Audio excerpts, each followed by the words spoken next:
France 24, LCP, Public Sénat, présente.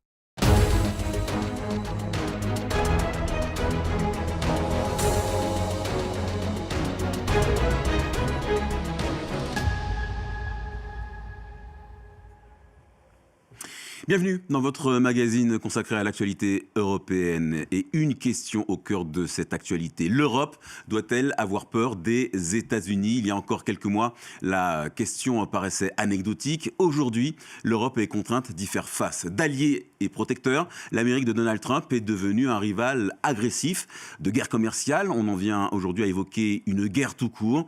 Les menaces américaines sur le Groenland font entrer les relations diplomatiques dans une nouvelle phase avec le scénario d'une annexion, y compris militaire, d'un territoire occupé par un pays de l'Union, le Danemark. Nouvel épisode d'une confrontation, voire même d'une escalade aux multiples volets. Au mois de décembre, l'administration Trump a ciblé une liste de personnalités européennes, dont l'ancien commissaire Thierry Breton, déclaré persona non grata aux États-Unis en rétorsion à la régulation européenne sur le numérique. L'Europe est aussi accusée d'avoir abdiqué dans sa politique migratoire et d'avancer vers, je cite, un effacement civilisationnel, selon les termes très rudes employés par le gouvernement Trump dans un document stratégique, une doctrine américaine de sécurité nationale qui appelle même à une forme d'ingérence dans les élections européennes. Alors, les États-Unis veulent-ils la peau de l'Europe et face à ces menaces multiformes, la réponse des pays membres est-elle appropriée ? Pour en parler, nous recevons Christophe Préau, bonjour. Bonjour. Vous êtes le directeur du site d'information Toute l'Europe et vous êtes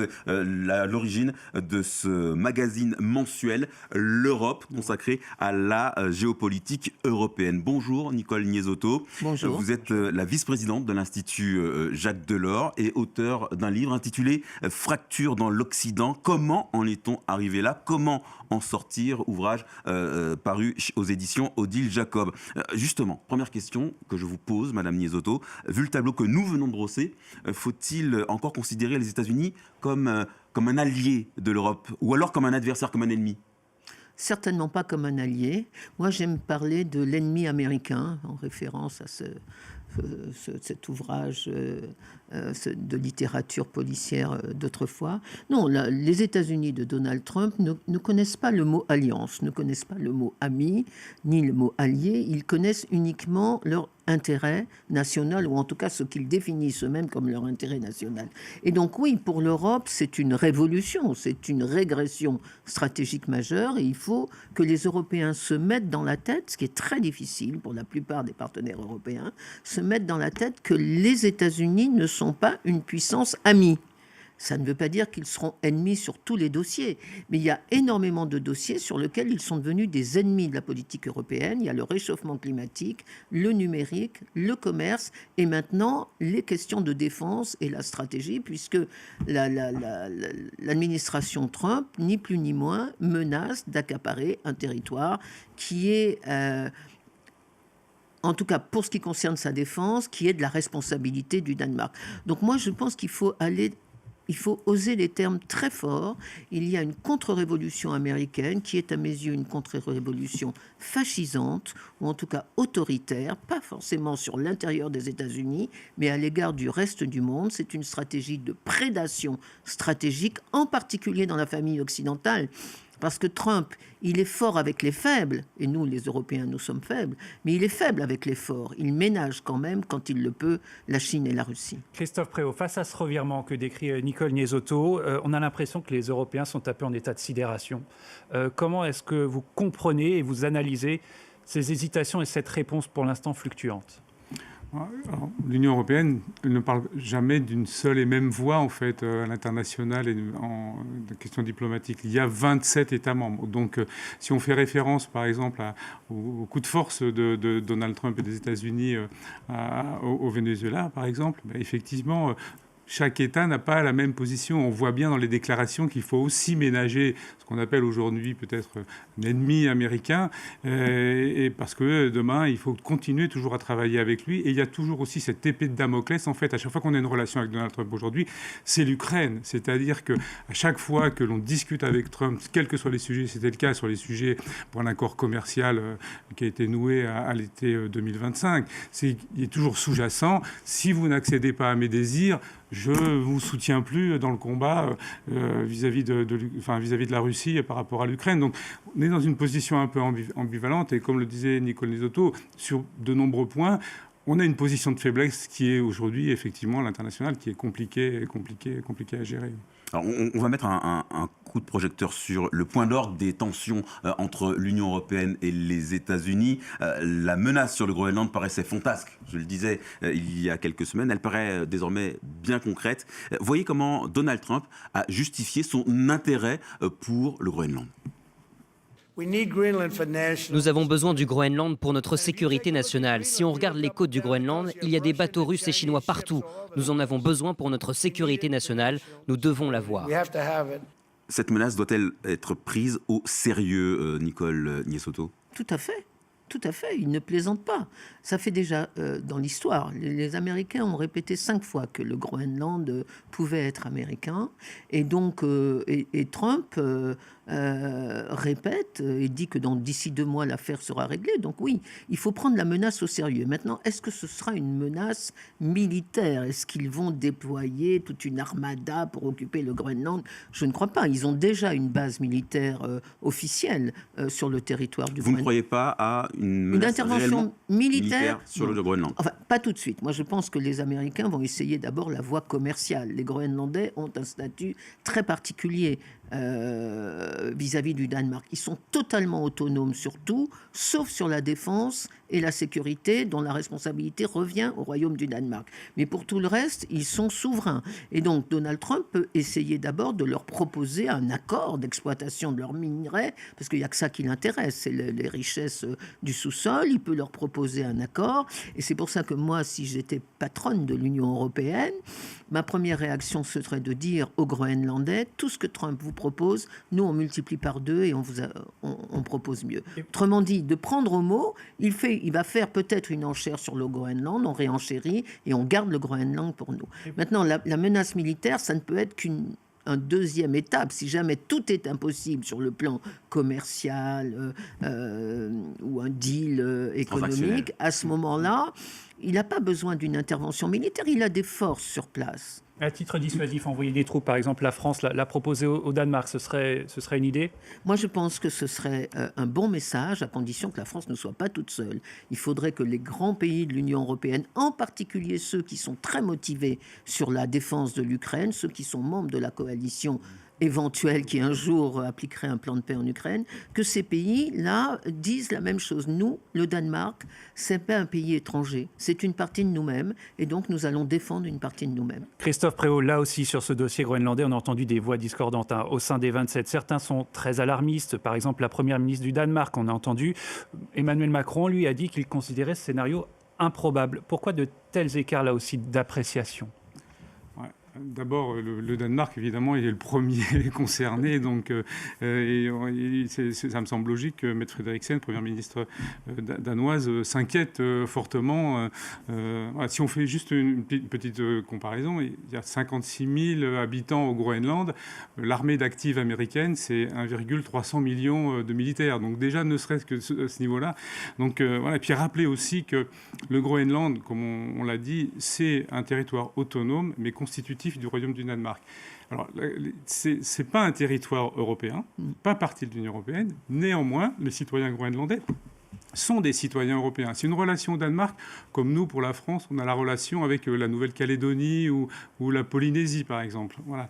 Donc, il y a aussi une sorte de petit flou sur lequel peut-être Donald Trump pourrait jouer. Mais en tout cas, si demain il venait militairement au sein du Danemark, ce serait effectivement, je pense, une agression d'un membre de l'OTAN vis-à-vis d'un autre membre de l'OTAN. Ça mettrait fin au sujet. Et puis, pour les positions différentes des uns et des autres, il y a aussi ceux qui sont plus atlantistes en termes de pays que d'autres. Et puis, on est toujours dans cette situation où il faut quand même ménager ce qui reste encore l'ami américain, entre guillemets. Je voudrais qu'on écoute justement ces Groenlandais. Vous le disiez, Christophe Préault, ils sont 56 000, 57 000. 85% d'entre eux rejettent l'idée de passer sous pavillon américain. Écoutez. Je trouve les propos de Trump inacceptables. On lui a répété à maintes reprises que ce n'était pas ce que nous voulions au Groenland. Je trouve cela très préoccupant. Le Groenland doit poursuivre les projets qu'il a lui-même définis. Nous devrions être indépendants tout en coopérant étroitement avec le Danemark et l'Europe. Nous devons nous débrouiller tout seuls, malheureusement. Pour l'instant, c'est comme ça, alors débrouillons-nous tout seuls. Alors voilà pour la réaction des Groenlandais. Mardi, Nicole Niesotto, les dirigeants européens ont publié un communiqué dans lequel ils réaffirment que le Groenland appartient à son peuple et que la sécurité de l'Arctique doit être assurée dans le cadre de l'OTAN. Est-ce que une déclaration sur papier comme ça c'est suffisant pour faire barrage à Donald Trump? Non, bien sûr que non. C'était le minimum. Mais ça ne suffit pas et il faut mettre en œuvre cette déclaration de solidarité avec le Danemark. C'est pour ça que je crois qu'il faut communautariser, enfin collectiviser la question du Groenland, ne pas les laisser en tête-à-tête avec l'Amérique parce que là, ils ont absolument perdu. Est-ce qu'il faut que les dirigeants européens se rendent à Nuuk, la capitale du Groenland, pour marquer justement leur position? Pourquoi pas? Mais moi, je pense surtout qu'il faut mettre la question au sein de l'OTAN. Parce que Donald Trump se moque complètement de l'Union européenne. Même j'ai tort, il veut détruire l'Union européenne. Mais en revanche, l'OTAN, en dépit de toutes les rumeurs de « je retire mes troupes, débrouillez-vous tout seul », il en a besoin parce que c'est quand même une série de plateformes pour ses bases, pour des bases américaines qui sont utiles pour le Moyen-Orient, pour l'Asie, etc. Et qui sont financées par... Et qui sont financées par les Européens. Et donc, ce qu'il faut, c'est porter l'affaire dans l'OTAN et dire à Donald Trump, si vous attaquez un pays de l'OTAN, vous tuez l'OTAN. Et ça, je crois que c'est quelque chose qu'ils peuvent entendre plus que, en tout cas, autant qu'une manifestation de solidarité de l'Union. Est-ce que l'OTAN ne pourrait pas, à travers les voies de Mark Rutte, ne peut pas être un peu créative aussi, peut-être, et proposer, s'il y a une condition de sécurité vraiment essentielle au sein du Groenland, est-ce qu'on ne peut pas déployer des forces de l'OTAN plus complémentaires au sein Contre l'Amérique? Non, pas contre l'Amérique, pour sécuriser le Groenland, puisque soi-disant qu'il faut le sécuriser. Parce que c'est l'argument principal avancé et non pas les minerais, dit Donald Trump. Je voudrais qu'on évoque un autre volet, celui de la régulation européenne, critiquée, attaquée aussi par les Américains. Début décembre, la Commission a affligé au réseau X une amende de 120 millions d'euros pour violation du règlement sur les services numériques de l'UE. La réaction américaine a été très virulente. Elon Musk a écrit sur son réseau que l'Union devait être aboli. Le secrétaire d'État Marco Rubio accuse, je cite, les idéologues européens de mener des actions concertées pour contraindre les plateformes américaines à sanctionner les opinions américaines auxquelles elles s'opposent. L'administration Trump ne tolérera plus ces actes flagrants de censure extraterritoriale. Fin de la citation. Christophe Préau, là aussi, c'est un bras de fer. Oui, c'est un bras de fer. Et quand on parle de questions de souveraineté, Nicole, vous l'avez cité, le numérique est aussi une question extrêmement essentielle. Parce qu'aujourd'hui, toute notre activité économique est globalement sous dépendance des big tech américaines. Donc, que ce soit dans l'exploitation aussi de nos données, dans l'organisation des algorithmes numériques, dans les questions de démocratie, parce que je pense qu'on va peut-être aussi en parler. Donc aujourd'hui, la souveraineté numérique, c'est vraiment un sujet pour nous, et notamment, quand je disais sur les données aussi, de pouvoir avoir un cloud souverain au niveau européen. Pour Donald Trump et Elon Musk, l'Union européenne et la régulation numérique, c'est l'empêcheur de tourner en rond. L'empêcheur de tourner en rond dans le développement économique, justement, de cette armada numérique, et puis aussi dans les idées, dans le déploiement des idées. Et on l'a vu, nous, dans des élections municipales au mois de mars, il est sûr qu'il y aura de l'ingérence étrangère à travers les réseaux et à travers Twitter, comme on l'a vu en Allemagne, où le réseau X a favorisé la mise en avant de messages pour l'AfD. Donc la question du numérique, elle est extrêmement essentielle. Pour moi aussi essentielle que la question militaire. Dans ce contexte, Nicole Niesotto, est-ce qu'il faut parler d'une remise en cause, voire d'un éclatement du modèle européen ? C'est ce que veut l'administration Trump. Il suffit de lire la stratégie nationale de sécurité dont on va peut-être parler. Publiée le 5 décembre par l'administration américaine. Oui, parce que Trump, c'est pas un grand stratège, c'est pas quelqu'un qui a des grandes idées, c'est quelqu'un qui, au contraire, a des idées très simples, qui est convaincu que pris isolément, les États européens, c'est des petits États, même soi-disant la France, grande puissance, c'est pour ça qu'il n'arrête pas de se moquer d'Emmanuel Macron, mais que collectivement, s'ils sont dans l'Union européenne, les Européens peuvent être potentiellement puissants. Et en particulier potentiellement puissants par leur capacité à réguler un certain nombre de technologies nouvelles, dont le numérique. Et donc son objectif, c'est pas simplement de ne pas respecter les lois numériques proposées notamment par Thierry Breton. Son objectif, c'est de casser l'Union européenne comme machine de puissance collective des Européens. Ils préfèrent des Européens, 27 pays européens séparés. Ça a toujours été d'ailleurs la politique américaine, d'empêcher l'Europe de devenir une bilatéralisme puissance. plutôt que le Voilà. multilatéralisme. Et donc, voilà, donc il veut casser l'Union européenne, mais surtout, je crois qu'il y a ce qui est très important dans cette affaire numérique, c'est le renversement de l'argumentaire. L'argumentaire de Donald Trump, c'est d'accuser les Européens de censure et donc d'être des traîtres au principe de liberté, qui est le principe de base de la démocratie. Et donc, c'est au nom de soi-disant la liberté d'expression qu'il veut casser le contrôle européen. Ce qu'il fait semblant de ne pas comprendre, c'est que dans les démocraties, le contrôle, il est collectif. C'est la société collectivement qui contrôle les libertés des autres. Ce que lui veut, c'est que dans son régime autoritaire, c'est un seul homme, Trump, qui contrôle la liberté. C'est pour ça que je pense que cette affaire du numérique est plus importante que l'affaire du Groenland, parce que ce que Trump veut vraiment, c'est aider au développement en Europe des partis d'extrême droite pour justement avoir une Europe aussi alignée sur les valeurs américaines et non pas sur les valeurs démocratiques. Christophe Préault, le mot de la fin, l'année 2026 va être celle de tous les dangers. L'Union européenne va devoir faire donc attention à ses frontières et à ce qui se passe dans ses urnes. Dans les urnes, sûrement dans des élections aussi importantes en avril en Hongrie, où Viktor Orban n'est plus vraiment trop en position de force. Et ce sera aussi important de scruter ce qui va se passer en Hongrie et aussi la potentielle ingérence étrangère sur la question des réseaux. On suivra tout ça avec vous et puis depuis le Parlement européen. Merci David. Merci Thibault. Merci à tous et bonne suite de programme sur nos chaînes.